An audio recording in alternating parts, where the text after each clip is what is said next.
you've wound the bobbin, it's time to thread your machine. Before you begin, ensure that your presser foot is up. This will allow the thread to sit fully in the tension discs for correct tension. Place your thread on the spool pin and then follow along with the solid lines on the top of your sewing machine. Bring your thread through the guide and then down through the threading slot. Follow along with the numbers and solid lines on the front of your sewing machine.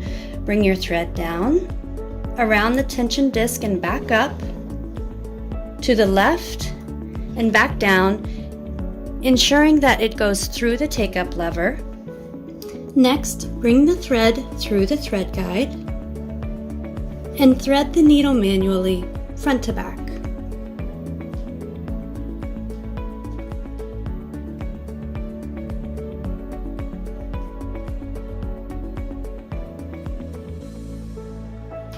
Hold onto the thread tail and pull it through the slot in the presser foot.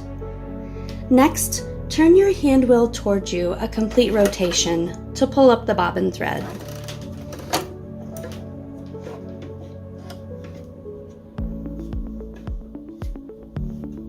Grab the bobbin thread and pull it to the back of the machine.